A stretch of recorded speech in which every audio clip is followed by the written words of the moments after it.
Hello again, everyone. I'm Richard Weil, and I'm the principal and owner of National Restaurant Consultants.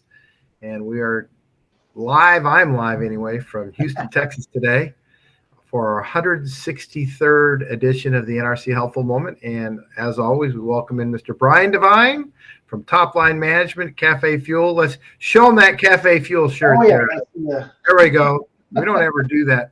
We should do that more often, Brian. And so, Brian, welcome. How are you today? I am great, thank you. How about yourself? How are things down there in Houston? Things are starting to heat up down here. It's a little, not too bad. It's 1st of April. It's a good time of the year to be down here in South Texas, if you would. And I went to college down here in Houston, and I'm down here at the University of Houston College of Hilton College of Hospitality and Global Leadership. It just changed their name, and I'm very excited to be here. This morning, I had the opportunity to be a guest lecturer for Dr. Tiffany Legendre, and she is a full professor now here at the University of Houston Hilton College. And this is almost like an intro class to food service and hospitality. A bunch of students there, generally in the age group of 19 to 25 years of age. And they're the future of our industry, which is why we give back in helping people assimilate, if you would, into the hospitality industry. The message that part of my, if you would, lecture, it was an hour and 15 minutes, was service, the points of differentiation. Mm-hmm. Now we have food, for sure. We understand food. We understand location. We understand your concept. But the breakthrough strategy, I think, coming out of COVID, even with the great resignation and the staffing issues, is to work yourself through service, figuring out ways to differentiate yourself with service, even if you're shorthanded, even if it's a clever way to communicate with your guests about why maybe you're doing this. I know there are restaurants that have compressed their hours.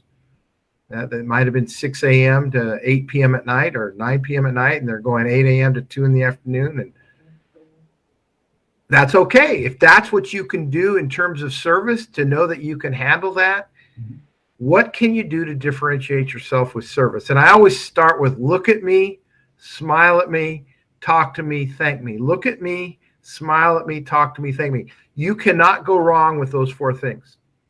If you can look at your guests, smile at your guests, talk to your guests, and thank them for understanding, thank them for their business, thank them for coming in, and it's got to be heartfelt. It can't be a canned, really plastic thank you from each staff members. It has to be something that becomes part of the equation. Now, we know that there's a couple of retailers out there that are famous for their service. One is called Nordstrom's. I think if you said, who does it better than anybody in the big box era, people thought of Nordstrom's. You agree with that, Brian? Nordstrom's. Yeah, during that era, absolutely. Yeah. Sure. And in today's world, in fast food drive-through, we think of Chick-fil-A. Mm-hmm. Chick-fil-A has... My pleasure. My pleasure. Now, granted, that's a little plastic, but they have driven that message of my pleasure to serve you throughout their organization and their franchise system. Yeah. Now, it doesn't mean you have to come up with my pleasure or something like this with the heartfelt and where it becomes plastic or phony. But that service element that you can build into your organization, even during these difficult times where you feel like you're just putting a warm body to put the fire out. The teachings that we have for our clients and to these students today was you can win this even with the great resignation by putting a smile on it, by looking at me, smile at me, talk to me, thank me. I promise you something that simple and something that genuine can be a point of differentiation. So that's the message today. That is the message today.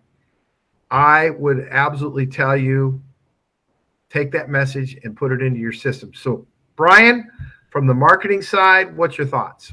I love that message because we always talk about how do you get people to remember you, and in my world, it's you reach out, right? So you use text messaging, email, social media. There's lots of ways for you to help people remember about you. However, when you do that part really well, that service part, people remember that. And I'm going to give you an example. I'm not going to tell the name of the restaurant because it's a big national chain. I don't want to get in any trouble. But the server was so fun that my kids still talk about wanting to go back in hopes of having him again. And it wasn't that he did something crazy or over the top. He was just in a good mood, having a really good time at his job and making sure that we had a good time while we were there with him. And we just all remember it. And it was, he was kind of fun, kind of silly, but the point was he knew his job was not just to make sure that we got the right food. He knew his job was to make sure that we had a good time and that someone at that table was going to remember it to the point where they're going to want to go back. So if if you're not doing any of the marketing and building your list and all the things that we talk about on the marketing side, that one thing, having that exceptional experience really can help people remember you. And it really does have to be that over the top exceptional. It's just, having outstanding service is the norm now. That's the expected.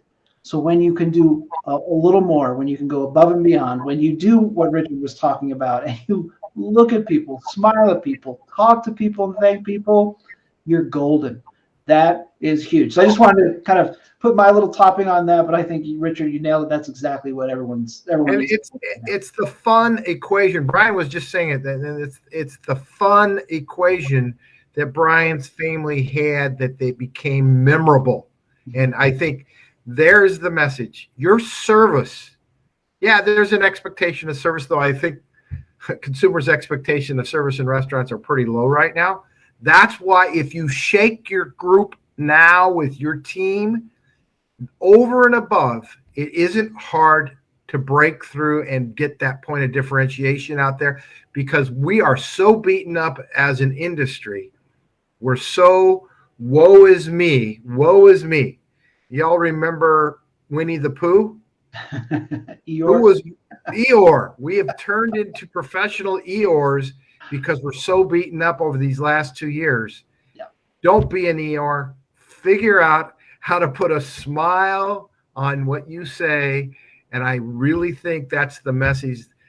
Service is the point of differentiation. That's our message for the 163rd episode of the NRC Helpful Moment. And we thank everybody for continuing to be here. And we know that we're getting our message out there from NRC. We see it in our Facebook, and we see it in our website, and the amount of hits that we're getting. It's wonderful. It's very heartwarming for us. And so on behalf of what Brian's doing and what we're doing at NRC, thank you. That's it for the Helpful Moment. So long for now, everybody. Bye. Bye for now, everyone.